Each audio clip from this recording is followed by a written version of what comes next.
Then God said, "Let us make man in our image, in our likeness, and let them rule over the fish of the sea and the birds of the air, over the livestock, over all the earth, and over all the creatures that move along the ground." So God created man in his own image. In the image of God he created him. Male and female he created them. God blessed them and said to them, "Be fruitful and increase in number. Fill the earth and subdue it. Rule over the fish of the sea and the birds of the air, and over every living creature that moves on the ground." And if you go down to verse 31, God saw that all that he had made, and it was very good. And there was evening, and there was morning, the sixth day. Now, our theme for tonight is "Ain't No Stopping Us Now." But I have to get real. How many of you have been to the point where you really felt defeated?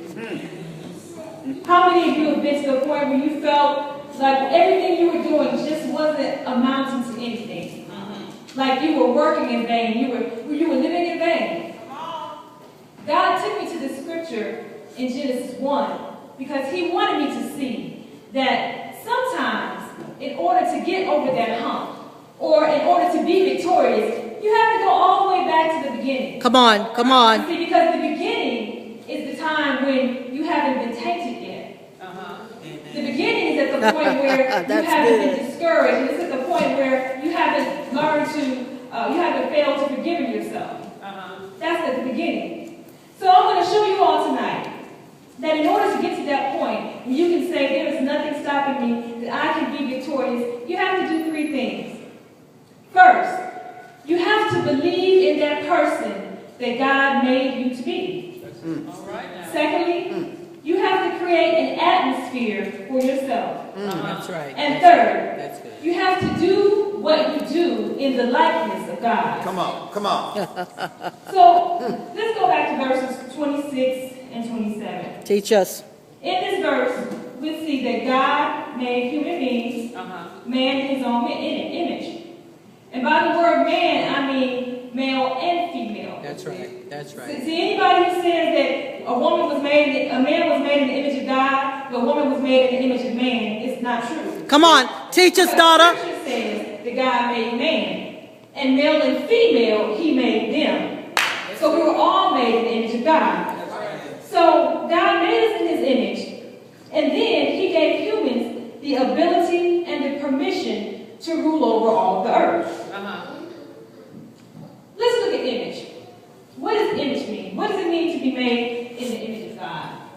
First of all, it means that you have the ability to live forever through your spirit. Because we are eternal beings, just like God is an eternal being. Secondly, if you look at everything that God did in the creation story and everything that God continues to do on a daily basis, God does the impossible. God does things that people think cannot be done. God, he thinks, he reasons, he invents, he can create something out of nothing. And see, because we were made in God's image, he also gave us the ability to think, to create, to invent, to solve our own problems. That's the reason that we, as humans, were given the permission to rule over the earth. Because there are no other beings that have the ability to reason the way humans do. That's right. So now that we understand this, first, we have to believe in the person that God made us to be. Because God made us in his image. Let me give you an example. I love watching planes go by. And the reason I like it is because every time I see a plane in the air, it's a reminder that the impossible is possible. See, I was a physics major. And I know that back in the 1800s and early 1900s, 1700s, it was a proven fact that it's impossible to fly. All the physicists had studied this, and they knew that flight was possible, like with a hot air balloon. But they didn't know that if an object was heavier than air, that it could fly. Until in 1903, Orville and Wilbur Wright created the first Teach us. machine. Now, why is that a big deal? Well, their flying machine weighs 605 pounds, and it went 7 miles an hour. It was a big deal because it defeated all logic. Scientific fact had proven that it wasn't possible. Fast forward now, we've created machines that can fly up to 7,000 miles an hour. And even planes that can be as heavy as 1.4 million pounds, all going through the air. The reason I bring that up is, some of us, God has given us dreams and visions. Come on. That it is scientific and proven fact that it's impossible to do. But God said, I made you in my own image. He said, I made you in my own likeness. And I say that you can do all things through me. See, what was once impossible is now common knowledge. Come on. Going back to the planes, we now fly thousands of planes every minute. It's no big deal. God says, I want you to take what I gave you, even though you were written off as did not be impossible, even though you were discouraged, I want you to take that and make it common knowledge so that years from now, people can look back and they can say, look, it can be done. And they will go back and rethink that entire theory and say, no, nothing is impossible for me. What a word. Next, we know that in the creation story, the first day, God created light and darkness. The second day, God created dry land. The third day, the second day, God created the sky. The third day, God created dry land. The fourth day, God created the sun, the moon, and the stars. The fifth day, God created fish, and He created birds of the air. The sixth day, God created the rest of the animals, and He created man. Now, you may say, okay, well, why didn't God create man the first day and then put all the things around him? But see, God knew, because we were God's dream, we were God's vision. God knew that He had to create an atmosphere for His dream to come to pass. He knew that He couldn't just put us on earth without food or without a sun to keep us warm or without a separation of the day and night. He had to create a dream, take His dream and create it, put it in an atmosphere that it would survive. Some of us, we're working, we're trying, we're believing, but the reason our goals haven't come to pass is because we have not put ourselves in the right atmosphere to prosper. You better talk up in here. What does it mean to create your own atmosphere? Your atmosphere, your environment is created by 4 things. First, it's your actual physical location. But do we know that's not as important as it should be, as it could be? That's not really that important. Second, you have your relationships. Third, you create your atmosphere by what you say. Fourth, you create your atmosphere by how you think. Studies show that people who are in prison, the number one reason they're in prison is because somehow they met friends that got them in trouble.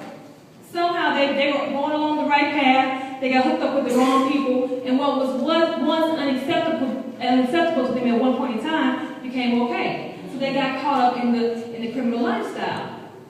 I come to tell you today that if you don't concentrate on anything else as far as your atmosphere is concerned, because we know that we can't always pick up and move our physical location.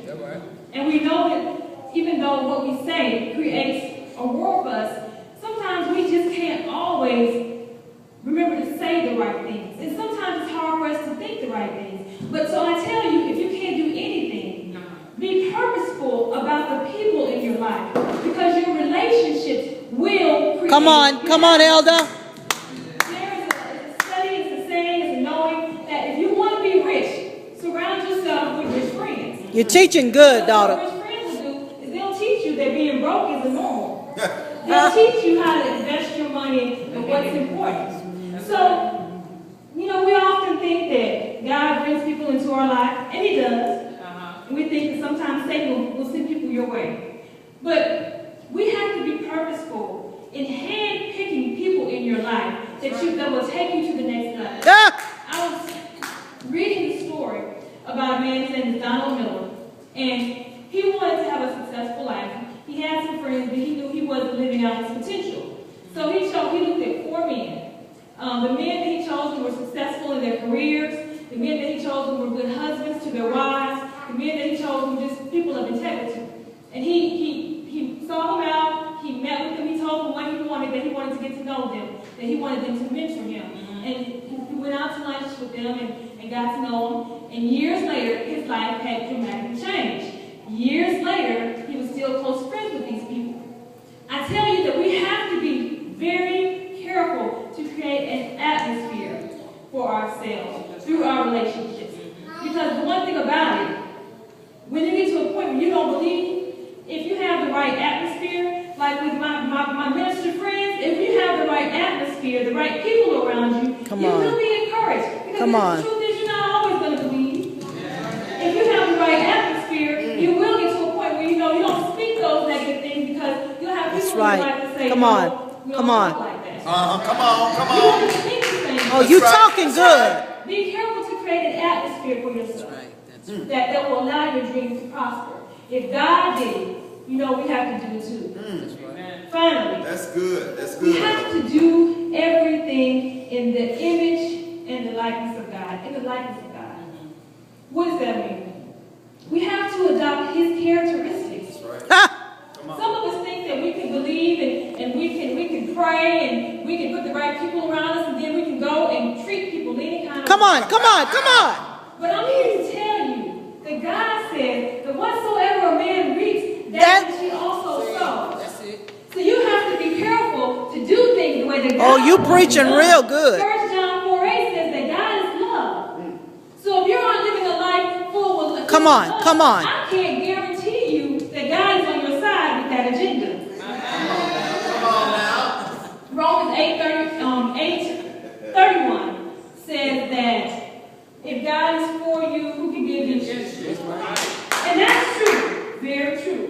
But we take that out of context all the time. Come on. We get in our little nasty ways Come on. and say just because we're Christian, that God is for us. That's teaching. He may be for you, but He's not for what's going on. We have to do things that will allow God to say, I favor you.